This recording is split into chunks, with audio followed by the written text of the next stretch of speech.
ఆహార్లోనే ప్రకాష్ రాజ్ గారు నేను అగ్రిమెంట్ చేశాను అంటాడు ఆయన. అంటే అంత ముందు నుంచే ఉందనుకోవాలి మనం కదా. సో ఎన్ని సంవత్సరాల నుంచి ఉన్నది ఇప్పుడు ఫ్లేర్ అప్ అవుతుంది.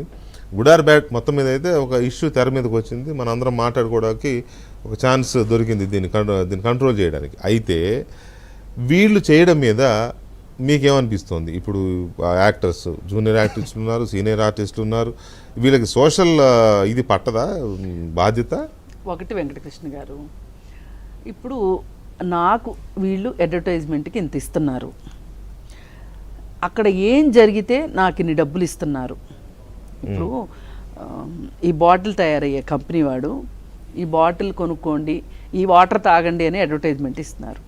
అంటే ఏంటి, ఒక బాటిల్ తయారవుతుంది, ఇక్కడ వాటర్ ప్యూరిఫై అవుతుంది, అది పోస్తారు బాటిల్లో, అక్కడి నుంచి సరఫరా అవుతుంది, కస్టమర్ దగ్గరికి కన్జ్యూమర్ దగ్గరికి వచ్చే లోపు ఎంతోమంది మానవ శ్రమ అందులో ఉంటుంది, లేదు మేధస్సు ఉంటుంది, ఎంతో డబ్బు ఇన్వాల్వ్ అయ్యి ఉంటుంది. చివరికి అవుట్కమ్గా ఈ బాటిల్ ఒక వినియోగదారు దగ్గరికి చేరింది.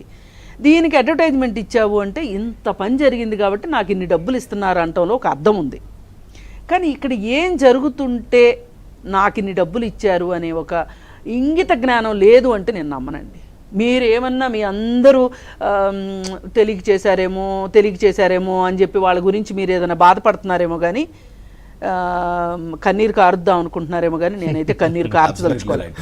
నేను కన్నీరు కాల్చదలుచుకోవాలి. ఎందుకు కార్చను అంటే, ఇప్పుడు సొసైటీలో ఏం జరిగినా, బయట మగవాడికి ఏమి అన్యాయం జరిగినా, నష్టం జరిగినా, బాధ జరిగినా దాని ఎఫెక్ట్ వచ్చి ఇంట్లో ఉన్న ఆడవాళ్ళ మీద పిల్లల మీద, ఆడవాళ్ళ మీద పిల్లల మీద.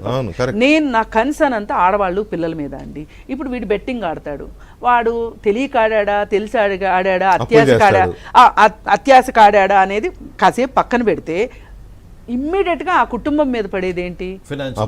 ఫైనాన్షియల్ స్ట్రెస్, అప్పు.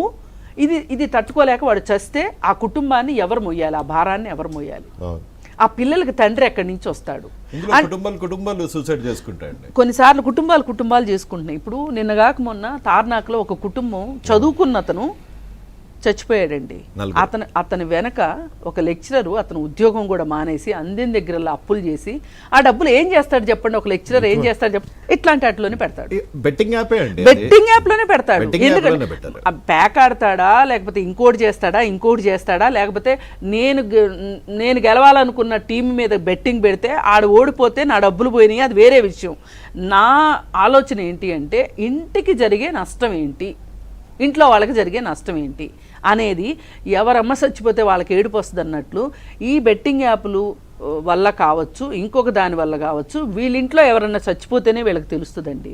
అప్పటి వరకు వీళ్ళకి అర్థం కాదు. ఇప్పుడు మాట్లాడే మాటలు కూడా నాకు తెలియక చేశాను, నన్ను క్షమించండి, ఈ మాటలన్నీ కూడా పై మాటలు. ఈవేళ అందరి అటెన్షన్ నుంచి పక్కకు తప్పించడానికి మాట్లాడే మాటలే కానీ, పైగా ఇప్పుడు ఈ బిగ్ బాస్ హౌస్కిన్ను ఇలాంటి నేరాలకి కూడా ఏదో ఒక అవినాభావ సంబంధం ఉంది. ఇప్పుడు బిగ్ బాస్ లో వెళ్ళి బయటకు వచ్చిన వాళ్ళే ఇవి చేస్తున్నారు. ఇవి చేస్తున్నారా? ఇప్పుడు వీళ్ళని రక్షించటానికి ఒక బిగ్ బాస్ నుంచి బయటకు వచ్చిన కంటెస్టెంట్ నడుం కట్టుకుని, పాపం విష్ణుప్రియకి FIR అంటే కూడా తెలియదంట. ఇదేం విచిత్రం అండి.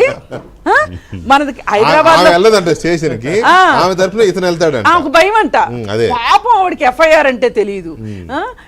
వీళ్ళు హైదరాబాద్ లో ఉన్న పబ్బులన్నీ ఎన్నున్నాయో తెలుసు, ఎలాంటి మేకప్ వేసుకోవాలో తెలుసు, ఎలాంటి బట్టలు వేసుకోవాలో తెలుసు, ఎవరి దగ్గరికి కాంట్రాక్ట్ తీసుకొని డబ్బులు డ్రగ్స్ అని ఎక్కడికి సార్ వచ్చిన వాళ్ళకి ఈ డ్రగ్ టెస్ట్ కూడా చేస్తే పనులు